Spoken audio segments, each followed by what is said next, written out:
శర్మని వెనక రావాలి. నాయుడు వెనకరా. నాయుడు నీ బురద పేట రాలేదు.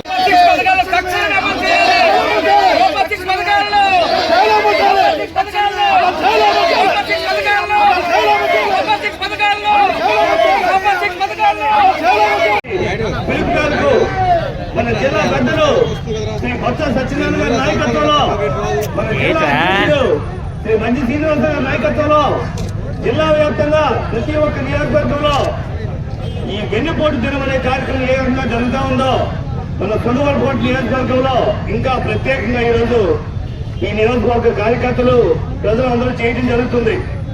దీనికి కారణం ఎన్నికలై సుమారుగా సంవత్సరం అయింది. ఎన్నికల సమయంలో ఈ కూటమి ఆ రోజు ఇచ్చిన హామీలన్నీ ఇప్పటికి సంవత్సరమైన ఒక్క హామీ కూడా నెరవేర్చలేదు. అయితే ఆ సూపర్ 6 పథకాలన్నీ కూడా అందుతాయని రాష్ట్ర వ్యాప్తంగా ప్రజలు ఏ విధంగా, ముఖ్యంగా గ్రామాల్లో ఉన్న రైతులు, మహిళలు, విద్యార్థులు అందరూ కూడా సూపర్ 6 పథకాలను నమ్మి ఉన్న కూటమి ప్రభుత్వానికి ఒక అవకాశం ఇచ్చారు. ఈరోజు జూన్ 4వ తారీఖు కరెక్ట్ గా సంవత్సరం అయింది. ఈ కూటమి ప్రభుత్వం ఇచ్చిన ఏ ఒక్క హామీ నెరవేర్చకుండా ఈరోజు పథకాల గురించి మర్చిపోయి ఎవరెవరైతే గత 5 సంవత్సరాల్లో పేదలకు పెద్ద దిక్కుగా ఉన్నారో గౌరవ ముఖ్యమంత్రి జగన్మోహన్ రెడ్డి గారిని, వారితో పాటు ప్రయాణం చేసిన వైఎస్ఆర్సీపీ నాయకుల్ని ఈరోజు జైల్లో పెట్టడం, కేసులు పెట్టడం, ఇది ఫుల్ టైం ఉద్యోగంగా ఈరోజు ఈ కూటమి ప్రభుత్వం చేస్తా ఉంది. అయితే ఈరోజు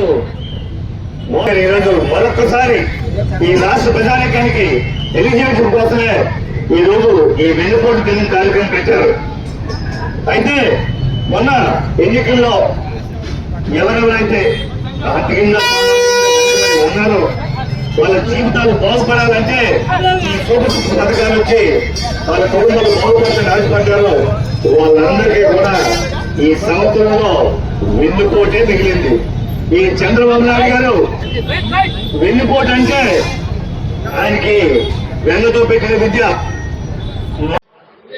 ప్రజలకు ఏవైతే హామీలు ఇచ్చారో సూపర్ 6 అని ఒక పేరు పెట్టారో ఆ సూపర్ 6లో ఏ ఒక్క పథకం కూడా అమలు చేయకుండా సంవత్సరం పాటు అయిపోయింది. ఈరోజు మా శృంగారపుకోట నియోజకవర్గ ప్రజలందరూ కూడా ఒకటే అడుగుతా ఉన్నారు. రాజశేఖర రెడ్డి గారు ముఖ్యమంత్రిగా ఉన్నప్పుడు మా నియోజకవర్గంలో పేదలు, ప్రజలు, రైతులు అందరూ కూడా, మహిళలు అందరూ కూడా ప్రభుత్వం నుంచి పథకాలు అందుకుంటూ జీవితాలు మెరుగుపడ్డాయి. మా పిల్లలు చదువుకున్నారు, మంచి మంచి చదువులు చదివి ఉద్యోగాలు చేస్తూ ఉన్నారు. అదే రాజశేఖర రెడ్డి గారి ఆశయాలను కొనసాగిస్తూ జగన్మోహన్ రెడ్డి గారు గత 5 సంవత్సరాల్లో ఇచ్చిన హామీలలో 99% పూర్తి చేయడం జరిగింది. వాస్తవానికి మొట్టమొదటి సంవత్సరంలోనే 90% పైగా పథకాలన్నీ ప్రజలకు అందజేశారు. అయితే ఈ ప్రభుత్వం అధికారంలోకి వచ్చి సంవత్సరం అయింది. ఈరోజు పథకాల గురించి మాట్లాడడంలే, ఏ పథకాలు ఇవ్వలేదు, కానీ 1,50,000 కోట్ల రూపాయలు అప్పు అయిందని మాత్రం చెప్తున్నారు. సో జగన్మోహన్ రెడ్డి గారి కాలంలో జగనన్న ముఖ్యమంత్రిగా ఉన్న కాలంలో అన్ని పథకాలు ఇస్తూ ఇంత అప్పు ఎప్పుడూ చేయలేదు. అది ఒక్కడే కాకుండా ఈరోజు ప్రజలు పథకాల గురించి అడుగుతూ ఉంటే వాళ్ళందరినీ మభ్యపెట్టడానికి ఈరోజు వార్తలన్నీ ఏంటయ్యా అంటే జగన్మోహన్ రెడ్డి గారి మీద కక్ష సాధింపు. ఎవరైతే ప్రజల కోసం జగనన్నతో నడిచారో, జగనన్న ప్రజల కోసం పోరాడారో, గత 5 సంవత్సరాల్లో ప్రజలకు ఎవరెవరికైతే సేవలు చేశారో వాళ్ళందరూ, జగన్ గారి చుట్టూ ఉన్న వాళ్ళందరినీ కూడా ఈరోజు కేసులు కట్టడం, జైల్లో పెట్టడం. సో ఈ సంవత్సరంలో ఏం చేశారయ్యా అంటే ఎవరెవరైతే ప్రజల కోసం పనిచేశారో గత 5 సంవత్సరాల్లో వాళ్ళలో చాలామందిని ఈరోజు జైల్లో పెట్టారు, కేసులు కడతా ఉన్నారు. సోషల్ మీడియాలో ప్రభుత్వం ఏదన్నా తప్పు చేస్తే, ప్రభుత్వం ఏదన్నా పథకం ఇవ్వకపోతే వాటి గురించి సోషల్ మీడియాలో ఎవరన్నా 4 ముక్కలు మాట్లాడితే వాళ్ళ మీద కేసు కడుతున్నారు. ఎక్కడెక్కడో రాష్ట్రంలో ఒక మూల ఉన్న వాళ్ళని తీసుకొచ్చి కడపలో వాళ్ళని, కర్నూలు వాళ్ళని, వాళ్ళ మీద కేసులేమో శృంగారపుకోటలో కడతారు.